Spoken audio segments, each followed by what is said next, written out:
કચ્છમાં શિક્ષકોની ઘટ છે ત્યારે ઘટને પરિપૂર્ણ કરવા માટે આશાપુરા ચેરિટેબલ ટ્રસ્ટના પ્રમુખ ગજેન્દ્રસિંહ જાડેજા અને સામાજિક અગ્રણી મોહમ્મદ લાખા દ્વારા આજે આવેદનપત્ર પાઠવવાનો કાર્યક્રમ યોજવામાં આવ્યો હતો. પાઠવેલ આવેદનપત્રમાં તાત્કાલિક અસરથી કચ્છમાં સરકારે જે ભરતીની જાહેરાત કરી છે એ ભરતીની જાહેરાત પરિપૂર્ણ કરે તેવી માંગ પણ કરવામાં આવી હતી. કચ્છ જિલ્લામાં શિક્ષકોની ઘટને લઈને વ્યાપક પ્રમાણમાં મુદ્દો ચર્ચાને પાત્ર બન્યો છે ત્યારે આજે આશાપુરા ચેરિટેબલ ટ્રસ્ટના પ્રમુખ દ્વારા અને મોહમ્મદ લાખા દ્વારા આવેદનપત્ર પાઠવવાનો કાર્યક્રમ યોજવામાં આવ્યો હતો. સામાજિક કાર્યકર અને શહેરી જનસંઘર્ષ મંચ ગુજરાતના ઉપક્રમે તથા આશાપુરા ચેરિટેબલ ટ્રસ્ટના પ્રમુખ ગજેન્દ્રસિંહ જાડેજા, મોહમ્મદ લાખા તથા અન્ય સામાજિક આગેવાનોની ઉપસ્થિતિમાં આજે સવારે 11 કલાકે કલેક્ટર કચેરી ખાતે પહોંચીને કચ્છમાં જે શિક્ષકોની ઘટ છે તેને લઈને આવેદનપત્ર પાઠવવામાં આવ્યું હતું. પાઠવેલ આવેદનપત્રમાં જણાવ્યું હતું કે લાંબા સમયથી જે ભરતીની પ્રક્રિયાની વાતો થઈ રહી છે પરંતુ ભરતી થતી નથી ને શિક્ષકોની ઘટને લઈને જે બાળકોનું શિક્ષણ બગડી રહ્યું છે તે ખૂબ ચિંતાજનક છે. આ બાબતે આશાપુરા ચેરિટેબલ ટ્રસ્ટના ગજેન્દ્રસિંહ જાડેજાએ પણ આવેદનપત્ર આપ્યું હતું. એ જ પ્રમાણે શહેરી જનસંઘર્ષ મંચ ગુજરાતના સામાજિક અગ્રણી મોહમ્મદ લાખાએ પણ આવેદનપત્ર પાઠવી અને કચ્છ જિલ્લામાં ભરતીની પ્રક્રિયા પરિપૂર્ણ કરવી જોઈએ તેવી માંગ કરવામાં આવી હતી.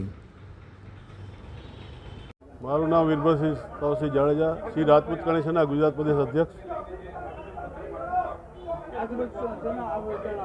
આજે આવેદનપત્ર એટલે આપવામાં આવ્યું કે શિક્ષકની જે ઘટ છે, આજે ગામડે ગામડે શિક્ષકો નથી, સ્કૂલો તો જર્જરિત છે એની તો આપણે માંગણી, પણ શિક્ષકો પણ નથી પૂરા મળતા. આપણી કચ્છની કમનસીબી છે. આપણે અત્યારે ધંધા રોજગાર કે નોકરી માટે માંગણી કરવાની હોય એની જગ્યાએ કમનસીબી આપણે શિક્ષણ માટે માંગણી કરવી પડે, એટલે દુઃખની વાત છે. તો વધુ જલ્દીમાં શિક્ષક આપે અને એમાંય કચ્છના લોકલ જે પણ શિક્ષક ભણેલા હોય એમને ચાન્સ આપે એવી વિનંતી કરીને અમે મામલતદાર કલેક્ટર સાહેબને આવેદનપત્ર આપ્યું છે. એમના દ્વારા કહેવામાં આવ્યું કે હું ઉપર રજૂઆત કરીશ અને આ વાત પહોંચાડીશ એવી એમને ખાતરી આપી છે. નામની જરૂર ને કચ્છની અંદર વર્ષોથી શિક્ષકોની ઘટનો બહુ મોટો પ્રશ્ન ચાલી રહ્યો છે. આજકાલનો પ્રશ્ન નથી, આ 20 વર્ષથી ચાલતો પ્રશ્ન છે અને શિક્ષણનું સ્તર નીચે જતું જાય છે દિવસે ને દિવસે. આજે પણ લગભગ 40 થી 50% શિક્ષકોની કચ્છની અંદર ઘટ છે. વચ્ચે ખૂબ વિરોધ થયો, મીડિયાએ પણ સારી બધી નોંધ લીધી. એના કારણે કચ્છને 4100ની સ્પેશિયલ ભરતીના નામે એક લોલીપોપ આપી દેવામાં આવ્યો અને અત્યાર સુધી એની કોઈ પણ પ્રક્રિયા ચાલુ નથી થઈ. ગુજરાત રાજ્યની 13500ની ભરતીની જે પ્રક્રિયા થઈ એમાં પણ કચ્છને સાઈડમાં મૂકી દેવામાં આવ્યું અને કચ્છની જગ્યાઓ 0-0 દેખાડી દેવામાં આવી. ત્યાં ભરતી પ્રક્રિયા પૂર્ણ થઈ ગઈ, નિમણૂકો પણ થઈ ગઈ, શાળા પસંદગીની પ્રક્રિયા પણ પૂર્ણ થઈ ગઈ. ક્યાંક કોર્ટનો ઓર્ડર આવ્યો છે, સ્ટે છે, પણ કચ્છને એકદમ સાઈડમાં મૂકી દેવામાં આવ્યું અને કચ્છની આ વર્ષોની જે જૂની સમસ્યા છે શિક્ષક ઘટની, એના કારણે આજે કચ્છનો ઉમેદવાર છે એ કોઈ પણ તમે કચ્છીને કોઈ પણ સરકારી કચેરીની અંદર નહીં જો નોકરી કરતો, ન એ પછી વહીવટી વિભાગ હોય, શૈક્ષણિક વિભાગ હોય, પોલીસ વિભાગ હોય યા અન્ય કોઈ પણ વિભાગની અંદર કચ્છી માત્ર 2 થી 5% નોકરી કરતા હોય છે. અને એનું મોટું કારણ છે શિક્ષણનું વર્ષોથી ચાલતું નીચું સ્તર, વર્ષોથી શિક્ષકોની ઘટ.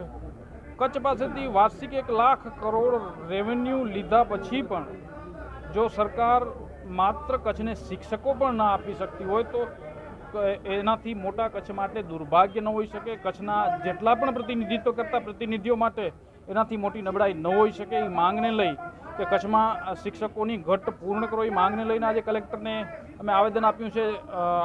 જે એની પહેલાં પણ કાર્યક્રમો થઈ ચૂક્યા છે કે ગામે ગામના વિદ્યાર્થીઓ બારે આવી, શાળાની બારે આવીને બોલી રહ્યા છે કે અમને શિક્ષક આપો, અમને ભણવું છે. એવા દરેક ગામની અંદર કાર્યક્રમો થઈ રહ્યા છે. ભવિષ્યમાં પણ આગામી કાર્યક્રમો થશે અને જો કચ્છને શિક્ષકો ન આપીને અન્યાય થતો હોય તો ગુજરાત સાથે રહેવાનો અમને કોઈ શોખ નથી. અમે કચ્છીઓ કચ્છને ચલાવી લેશું.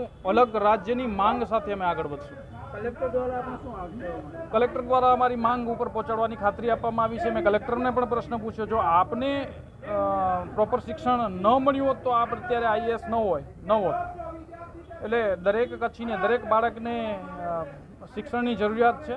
શિક્ષણ આપો, પોતાની રીતે તો આત્મનિર્ભર થાય, નહીં તો કચ્છનો આજે જે બાળક ભણી રહ્યો છે એ ભવિષ્યમાં મજૂરી સિવાય કંઈ નહીં કરી શકે. ભારતનગર ફૂલપાટિયાનો રહેવાસી છું. તમારી શું રજૂઆત હતી? સાહેબ, અમારી રજૂઆત એ હતી કે અમે છેલ્લા 7 વર્ષથી માંગણી કરી રહ્યા છીએ સ્વતંત્ર શાળા માટેની. અમારા 154 વિદ્યાર્થીઓ છે. અમે 3 વખત ગાંધીનગર લેવલે અહીંયાથી દરખાસ્ત મોકલી છે, તેમ છતાં પણ અમારી દરખાસ્ત અત્યારે લાસ્ટ 25 તારીખના નામંજૂરીનો લેટર અમને ગાંધીનગર નિયામક તરફથી આપવામાં આવ્યો છે. એના અનુસંધાને અમે 154 બાળકોને શાળામાંથી એલસી કઢાવી લીધી છે અને એ બાળકોને સાથે લઈને અત્યારે અમે કલેક્ટર સમક્ષ રજૂઆત કરવા માટે આવ્યા છીએ. કલેક્ટર સાહેબ દ્વારા આપને શું કહેવામાં કલેક્ટર સાહેબ દ્વારા અમને હૈયાધારણ આપવામાં આવી છે કે તમારો જે શાળાની માંગણી છે એ સત્વરે પૂરી કરવામાં આવે છે.